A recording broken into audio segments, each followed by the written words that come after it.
बात उस समय की है जब परशुराम जी ने सबसे पहले विश्व विजेता तथा फिर अश्वमेध यज्ञ करने की ठानी।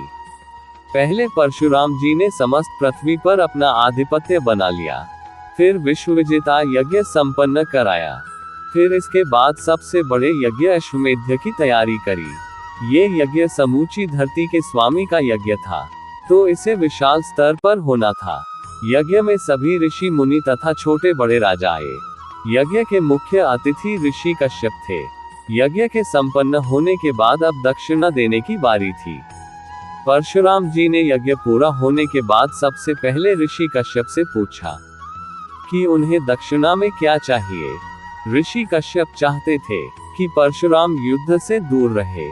उन्हें भय था कि बचे कुछ क्षत्रिय पुनः सक्रिय होंगे। यदि उन्होंने फिर से कुछ किया तो परशुराम जी फिर एक बार रक्तपात करेंगे।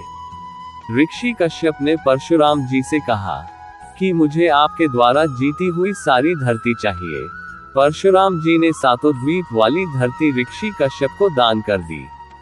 उनके पितरों की एक आज्ञा और शेष रह गई थी, जिसकी पूर्ति के लिए वे तीर्थ यात्रा पर निकल पड़े, तथा ऋषि कश्यप के संरक्षण में पृथ्वी जाने से वे बहुत खुश थे।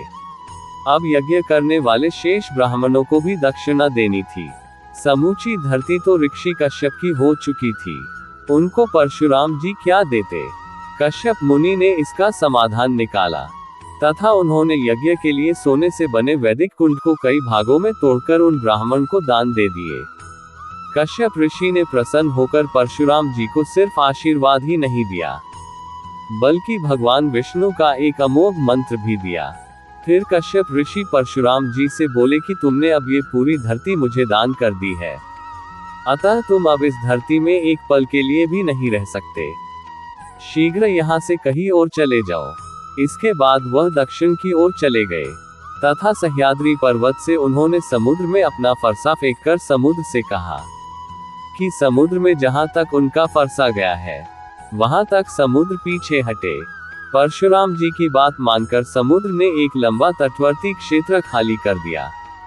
भड़ौच से कन्याकुमारी तक के दान या भेंट में प्राप्त समुद्र तटीय क्षेत्रों को शुक्रारक कहा गया। कश्यप ऋषि की आज्ञा थी कि एक दिन भी पृथ्वी पर नहीं रहना है, अतः परशुराम जी ने निर्णय कर लिया कि दिन में तो वे धरती पर रहेंगे, परंतु रात वे महेंद्र पर्वत पर गुजारेंगे। वे रात होने से पहले ही मन के वेग से महेंद्र पर्वत पर पहुंच जाते थे। इसके साथ एक उन्होंने अपनी अधूरी तीर्थ यात्रा फिर से शुरू करी। यात्रा के समय जब परशुराम जी एक जगह पर विश्राम के लिए रुके तो उन्हें अपने गुरु भगवान शिव के वचन की याद आने लगी। परशुराम जी उन दिनों भगवान शिव से शिक्षा ग्रहण कर रहे थे। भगवान शिव अपने शिष्य को परखने के लिए परशुराम जी की समय समय पर परीक्षा लिया करते थे। एक दिन भगवान शिव ने परशुराम जी की परीक्षा लेने के लिए नीति के विरुद्ध कुछ कार्य करने का आदेश दिया। पहले परशुराम जी को कुछ संकोच हुआ, परंतु फिर उन्होंने भगवान शिव से साफ साफ कह दिया कि वे वह कार्य नहीं करेंगे जो नीति के विरुद्ध हो। वे भगवान शिव से ही लड़ने को खड़े हो गए और समझाने बुझाने से भी नहीं माने। महादेव शिव से ही भीड़ गए। भगवान शिव और परशुराम दोनों के मध्य भयंकर युद्ध छिड़ गया। परशुराम जी ने पहले बाणों से भगवान शिव पर प्रहार किया, जो भगवान शिव ने अपने त्रिशूल से काट डाले। अंत में अति क्रोधित परशुराम जी ने अपने फरसे का प्रयोग किया। परशुराम जी ने महादेव शिव पर उनके ही दिए फरसे से प्रहार कर दिया। क्योंकि भगवान शिव को अपने अस्त्र का मान रखना था, उन्होंने उस अस्त्र के प्रहार को अपने ऊपर ले लिया। भगवान शिव के मस्तक पर बहुत गहरी चोट लगी। भगवान शिव के एक नाम खंड परशु का यही रहस्य है। भगवान शिव ने परशुराम जी के फरसे के उस प्रहार का बुरा नहीं माना, बल्कि परशुराम को अपने गले से लगा लिया और कहा, अन्याय करने वाला चाहे कितना ही बड़ा क्यों न हो, धर्मशील व्यक्ति को अन्याय के विरुद्ध खड़ा होना चाहिए। यह उसका कर्तव्य है। संसार में अधर्म मिटाने से मिटेगा, सहने से नहीं।